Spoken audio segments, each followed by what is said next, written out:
महाराष्ट्र विधानसभा चुनाव के बीच जहां एक तरफ आरोप प्रत्यारोप का सिलसिला जारी है, तो वहीं मारपीट की भी घटनाएं सामने आ रही है। खबर है मुंबई के जोगेश्वरी के विक्रोली लिंक रोड से, जहां शिवसेना शिंदे गुट और ठाकरे गुट के बीच तीखी नोकझोंक हुई। घटना मंगलवार देर रात की बताई जा रही है। मातोश्री क्लब के बाहर शिंदे गुट और ठाकरे गुट के कार्यकर्ता आमने सामने आए।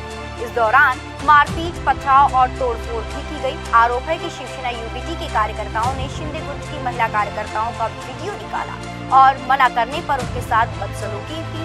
वहीं शिवसेना यूबीटी ने शिंदे गुट के उम्मीदवार रवि दिवाकर पर पैसा बांटने का आरोप लगाया। साथ ही पुलिस प्रशासन पर मदद न करने का भी आरोप लगाया गया।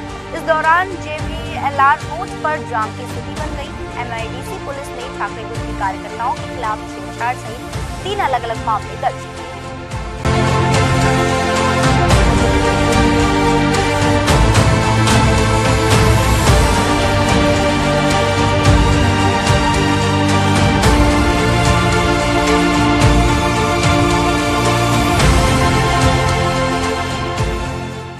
आज मुंबईमध्ये सगळीकडे हेच चालू आहे प्रकार।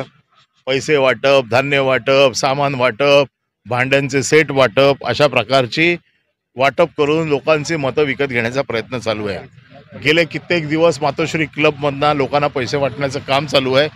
या संदर्भामध्ये काल आम्ही तक्रार केली इलेक्शन कमिशनला, कुठलीही दखल घेतली नाही।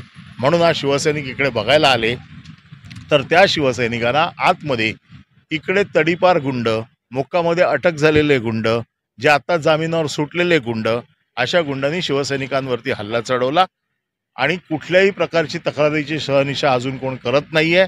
शिवसैनिकांवरती त्यांनी केलेल्या कृत्यावरती त्यांना जाब विचारला जातोय, परंतु त्यांच्यावरती कुठल्याही प्रकारची कारवाई होत नाहीये। आणि म्हणून आमचं तेच म्हणणं आहे, त्यांच्यावर कारवाई करा। आमच्या शिवसैनिकांनी काय चुकीचं केलं असेल आमच्यावर कारवाई करा, परंतु ह्याच्यामध्ये कोणी गुंड किंवा क्रिमिनल्स नाहीयेत। तिकडे आतमध्ये जे आहेत ते क्रिमिनल्स आहेत। या विभागातले सगळे क्रिमिनल्स आतमध्ये आणून बसवलेले आहेत। त्यामुळे आमची मागणी आहे की त्यांच्यावरती ताबडतोब कारवाई झाली पाहिजे। आता DCPने सांगितलेलं आहे, आम्ही आरोनशी बोललेलो आहे आणि त्यांनी ताबडतोब कारवाई करतो असं सांगितलेलं आहे।